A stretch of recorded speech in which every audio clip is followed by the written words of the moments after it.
Hello friends, તમારું સ્વાગત છે આશુ હોમ કુક કિચનમાં. હેલો ફ્રેન્ડ્સ, આજે હું બનાવવાની છું અળવીના પાન અને કારેલીના પાનના ભજીયા. તમે આ રીતે ક્યારેય બનાવીને ખાતા હોય? અહીંયા મેં 5 થી 6 અળવીના પાન લીધા છે, એટલે કે પાતળના પાન લીધા છે. એટલે અહીંયા આપણે આ રીતે ઉપરથી રગો કાઢી લેવાની છે. આ રીતે ફ્રેન્ડ્સ, અહીંયા તમારે કારેલીના પાન અને અળવીના પાનને ધોઈ સારા પાણીએ ધોઈ અને એને કોરા કરી લેવાના છે. આ રીતે અત્યારે મેં અહીંયા પાનને ધોઈ લીધેલા છે. હવે હું પાનને આ રીતે એક પછી ઉપર ગોઠવી લેવાના છે. આ રીતે અને પછી એનો રોલ્સ વાળી અને એને કટ કરી લેવાના છે. ફ્રેન્ડ્સ, આ રીતે બધા જ બારીક ઝીણા બધા જ પાન આપણે કટ કરી લેવાના છે. આ રીતે તમે જોઈ શકો છો. ફ્રેન્ડ્સ, અહીંયા અળવીના પાનને પોષક તત્વોથી ભરપૂર એવા ગણવામાં આવતા હોય છે, તો આપણને સારા એવા અહીંયા પોષક તત્વો પણ મળે એવા અળવીના પાન અને અહીંયા હું કારેલીના પાન પણ લઉં છું. 6 થી 7 કારેલીના પાન લીધેલા છે. કારેલીના પાનને પણ આ રીતે આપણે પછી ગોઠવી અને આને પણ આ રીતે જ આપણે અહીંયા કટ કરી લેવાના છે. એકદમ ઝીણા અને બારીક એવા કટ કરી લેવાના છે કારેલીના પાન. તો ફ્રેન્ડ્સ, જે લોકોને ડાયાબિટીસ હોય એવા લોકો માટે અહીંયા કારેલીના પાન એકદમ ફાયદાકારક છે અને કારેલીના પાનથી પાચન શક્તિ પણ એવી સારી મળી રહે છે. તો ફ્રેન્ડ્સ, અહીંયા તમારે બધા જ પાનને આ રીતે સરસ ઝીણા બારીક કટ કરી લેવાના છે. આ રીતે હવે અહીંયા મેં ફ્રેન્ડ્સ લીલા ધાણા લીધા છે. જે લીલા ધાણાને ઝીણા બારીક એવા આ જ રીતે કટ કરી લેવાના છે. તમે જોઈ શકો છો. તો ફ્રેન્ડ્સ, અહીંયા આપણા બધા જ પાન સરસ એવા અહીંયા કટ થઈ ગયા છે. તો હવે અહીંયા હું એક તપેલી લઉં છું. તપેલીની અંદર આપણે હવે અહીંયા બધું જ એડ કરી દેવાનું છે. વરસાદમાં ખાવાની મજા આવે એવા અહીંયા ઓછા જાળીદાર એવા ભજીયા બનવાના છે.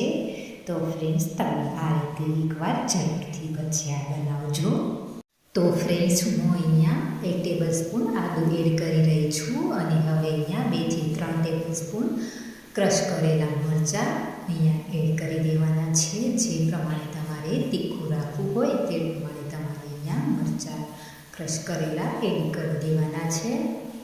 હવે અહીંયા 1 ટેબલ સ્પૂન ક્રશ કરેલું લસણ એડ કરી દેવાનું છે. આ રીતે હવે હું અહીંયા 1 ટીસ્પૂન મીઠું એડ કરી રહી છું. તમારે અહીંયા જરૂર મુજબ એડ કરી દેવાનું. 1 ટીસ્પૂન અજમા એડ કરી દેવાના છે. તો ફ્રેન્ડ્સ, તમે જોઈ શકો છો અહીંયા આપણા બધા જ મસાલા એડ થઈ ગયા છે સરસ. તો ફ્રેન્ડ્સ, મેં અહીંયા 3 ચમચા એટલે કે અહીંયા બેસન લોટ લીધેલો છે. તમારે અહીંયા ચણાનો લોટ લેવો હોય તો પણ લઈ શકો છો.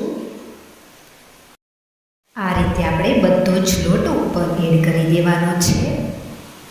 હવે અહીંયા ફ્રેન્ડ્સ આપણે બધું જ હાથેથી મિક્સ કરી લેવાનું છે. આ રીતે કોરું જ મિક્સ કરવાનું છે, અંદર પાણી એડ નથી કરવાનું. તો ફ્રેન્ડ્સ, અહીંયા તમે જોઈ શકો છો અહીંયા બધા જ સારા એવા અહીંયા ઇન્ગ્રેડિયન્ટ્સ મિક્સ થઈ ગયા છે. તો ફ્રેન્ડ્સ, અહીંયા તમને એવું લાગે કે લોટ થોડો ઓછો છે તો અહીંયા તમારે થોડો એડ કરી દેવાનો છે. ફ્રેન્ડ્સ, અહીંયા આપણે થોડું પાણી લેતા જઈશું અને ભજીયાનું બેટર તૈયાર કરી દઈશું. ભજીયાનું બેટર અહીંયા બહુ જાડું પણ નહીં અને પતલું પણ નહીં, અહીંયા મીડિયમ રાખવાનું છે. બેટરને અહીંયા આ રીતે સરસ હલકું મિક્સ કરી દેવાનું છે. કમસે કમ 15 સેકન્ડ મિક્સ કરી લેવાનું છે. હવે હું અહીંયા 1/2 ટીસ્પૂન સોડા એડ કરી રહી છું.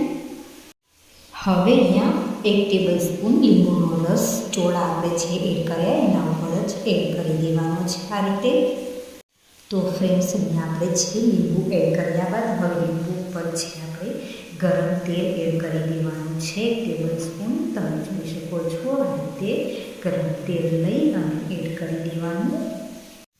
હવે અહીંયા ગરમ તેલ એડ કર્યા બાદ હવે પાછું અહીંયા આપણે બેટરને સરસ મિક્સ કરી દેવાનું છે અને બેટર આપણે અહીંયા ભજીયા પાડવાના હોય ત્યારે છે તૈયાર કરવાનું છે. તો ફ્રેન્ડ્સ, અહીંયા આપણે પહેલાં ચેક કરી લઈશું કે તેલ આવી ગયું છે કે નહીં. તો અહીંયા આપણે થોડું બેટર અંદર એડ કરીશું. આ રીતે તમે જોઈ શકો છો અહીંયા આપણું તેલ સરસ આવી ગયું છે. તો ફ્રેન્ડ્સ, અહીંયા આપણે તેલમાં એક પછી એક આ રીતે ભજીયા મૂકી અને ફ્રાય કરી લેવાના છે. અને અહીંયા ગેસની પહેલાં હાઈ ફ્લેમ પર રાખી અને પછી મીડિયમ ફ્લેમ પર રાખીને ફ્રાય કરી લેવાના છે. અહીંયા ગેસને હાઈ ફ્લેમ પર નથી રાખવાનો. અને અહીંયા આપણે આ રીતે ભજીયાને ફ્રાય કરી લેવાના છે. અને ભજીયાને થોડા એવા અહીંયા ગોલ્ડન બ્રાઉન થાય ત્યાં સુધી ફ્રાય કરી લેવાના છે. તો ફ્રેન્ડ્સ, અહીંયા તમે આંબલીની ચટણી કે છોછ કે દહીંની ચટણી સાથે ભજીયા ખાઈ શકો છો. અને તમે અહીંયા સાઈડ ડિશમાં પણ ભજીયાને આ રીતે બનાવી અને મૂકી શકો છો કોઈ ગેસ્ટ આવ્યા હોય ત્યારે. તો ફ્રેન્ડ્સ, તમે પણ આ રીતે ભજીયા જરૂરથી એકવાર બનાવજો.